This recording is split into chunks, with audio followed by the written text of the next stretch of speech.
So Biden went on the Breakfast Club and spoke to Charlemagne the God. It's always funny when you say his name, Charlemagne the God. But anyway, he had a bunch of cringeworthy moments. One of the moments I think is not getting enough coverage. He's asked a question and then he goes on the most incoherent rant you've ever heard. He talks about like carnivals and carnies and it's just like he totally wandered into the wilderness and doesn't know where he is. And I can't play that particular clip for you because I'm not sure. They might be I think I played a Breakfast Club clip once or twice before on the show, and I think they're like patent copyright trolls where like, you know, they come after you for doing that. So I can't play that video clip for you of Biden rambling incoherently, but I highly recommend you go watch the whole interview and you'll see the spot. You'll notice the part of the interview I'm talking about. Because he's asked something and he's just like, he starts babbling about things that are like, and then he gets angry too. It's like, wait, why are you getting angry? It wasn't a moment that it made sense to get angry. It was just like he started yelling and babbling, and it was amazing. Now, nobody's talking about that part of the interview, but the part everybody is talking about is the one that I'm sure you've all seen by now, which is Biden basically says, like, if you're going to support Trump over me, you ain't black. And that went viral. Now, unsurprisingly, the Trump campaign is just waiting. They're sitting back in the weeds watching what's going on. They're just waiting to pounce anytime Biden says anything that's remotely controversial or bad or whatever.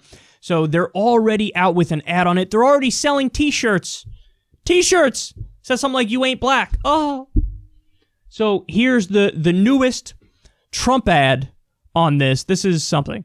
But I tell you, if you have a problem figuring out whether you're for me or Trump, then you ain't black.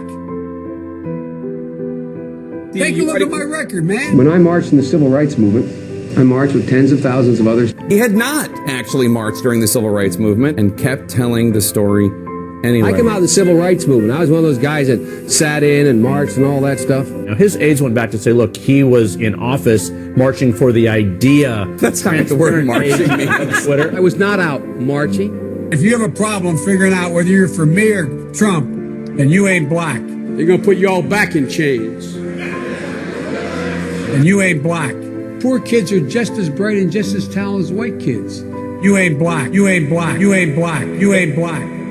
The most racist thing a person could tell me is that I'm supposed to choose something based on my race. You ain't black.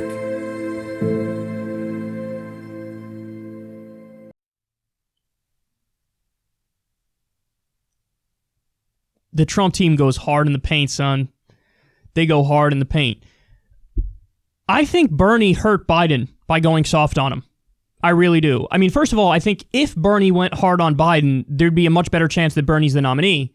I mean, you ran in a primary where the number one issue was electability, and you didn't make the case that Joe Biden is just like Hillary Clinton, who just lost to Donald Trump.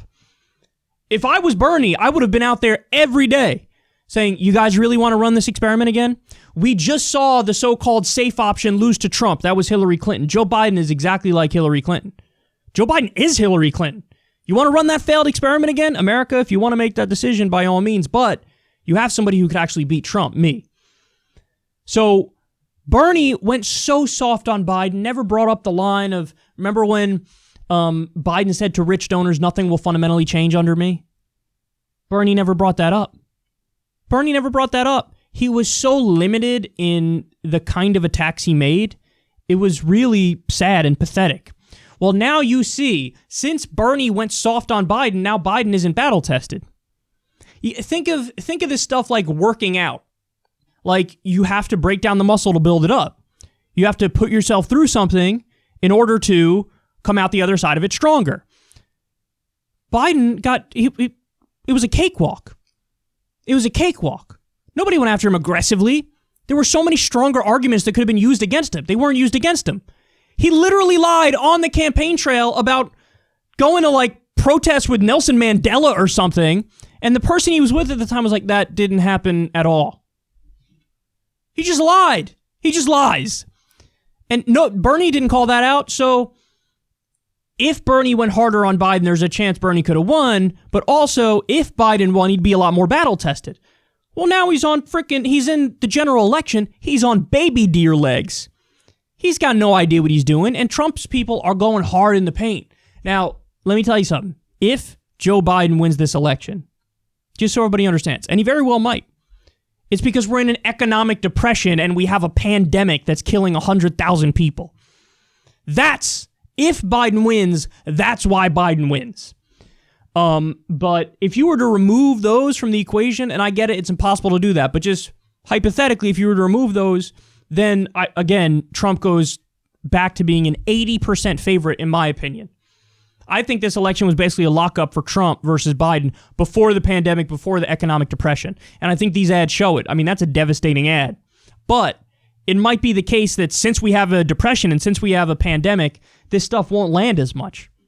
It just won't land as much. And by the way, I do think that with older black voters, they'll see this, they won't care. Because they came after Biden in such tremendously high numbers that they'll brush it off and just say, it's fine. They'll say, yeah, it was a joke. Biden was joking. Now, young black voters, that's a different story because Biden did terrible with young voters in general. And I'm sure black voters were part of that as well, that he didn't do well with them. So will they show up in the general? Totally separate question. But again, Biden might not even need the young because he's had a tsunami of older voters rush to the polls. So we'll see. It'll hurt him not getting the young voters, and this is a good ad, and you could say, hey, maybe it'll have an effect of depressing turnout to one extent or another, but that's yet to be seen. But I got to be honest with you guys, I think all these other issues feel very ancillary to the bigger problems that we're facing, which is the pandemic and the economic depression. So it's like Trump could try to talk about all this other stuff, but it might just land on deaf ears because people are like, bro, I can't pay the bills, and you're talking about Biden on a freaking talk show? I don't care. So we'll see, but damn, the Trump people know how to go hard in the paint. If there wasn't a pandemic, if there wasn't an economic depression, then this election would be locked up because these guys really, really, really know how to cut an ad. They know how to go for the jugular. But it just so happens to be beneficial to Biden that we're in a political era right now where that might not matter. And I'm going to tell the Biden people one more time, and I mean it from the bottom of my heart. If you want to win, hide him. Stop bringing him out. He doesn't have to do the Breakfast Club. He doesn't have to do any interviews. Hide him. And let the Trump people and let the Bernie people say, where's Biden? Where's Biden? Where's Biden? Doesn't matter. Doesn't matter. But you can be honest. Say, yeah, he's not doing anything. How you like them apples? What are you going to do about it? You're going to do nothing. You're going to sit there and you're going to lose. And that might happen. I mean, that honestly, I think that's his best path. Do nothing. Let Trump go out there and keep shoving his foot in his mouth. Let everybody whine and moan about it. Just do nothing because it worked in the primary. The best predictor of future action is past action. You stayed at home, you did nothing, you won. So, logic would dictate, you stay at home, you do nothing in the general, and you win.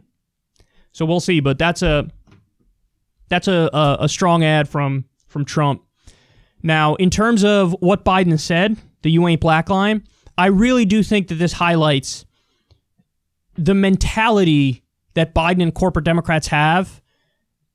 That's like, they're the living caricature of what they're parodied to be. Like, the argument from the right is the Democrats think they own the black vote. Like, they think they own it. They think they don't have to earn it. That's the argument from the right. Now, they're using it cynically because the right doesn't want to do anything to help black people either. But that's the argument they make. And then Biden goes out there and says, well, if you support Trump over me, you ain't black. So Biden's going to be the arbiter of what is and isn't black, who is and isn't black, based on how they vote. And he's saying only a real black person just knows. Vote for the corporate Democrat. Vote for me. That's like the perfect embodiment and encapsulation of, I feel like I am owed your vote and your allegiance. So you have to prove your worth to me. I don't have to prove my worth to you. And Charlemagne has done a series of interviews after where he says exactly what I'm laying out right now, which is, no, the onus is on you. You're the politician. You got to make me come to you.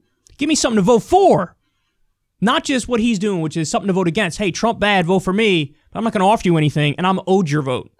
It's that mindset. It's that mindset. And by the way, he was super dismissive of Charlemagne. Biden has no idea how popular the Breakfast Club is, no idea how big the show is. And he was very dismissive, and towards the end, he was like, all right, I got to go. His handler jumps in like, all right, he's got to go now. And Biden's like, yeah, I got to go. My wife's got a thing at like 6.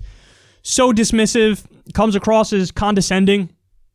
So I don't know how this is going to impact the race moving forward, but it does show he thinks he's entitled to the black vote. And even the arguments he uses are not true. He goes on to say, Look at my record, man. I was endorsed by the NAACP every race I had. And the NAACP came out and said, no, you weren't. We don't endorse candidates.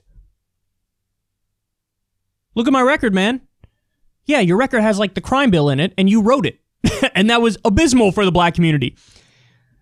God, don't get me... I was going to say don't get me started, but I'm already in the middle of a rant on this. So I've been started for a while, but I just... It's incredible to watch all this happen. We live in what feels like a movie with how all over the place everything is.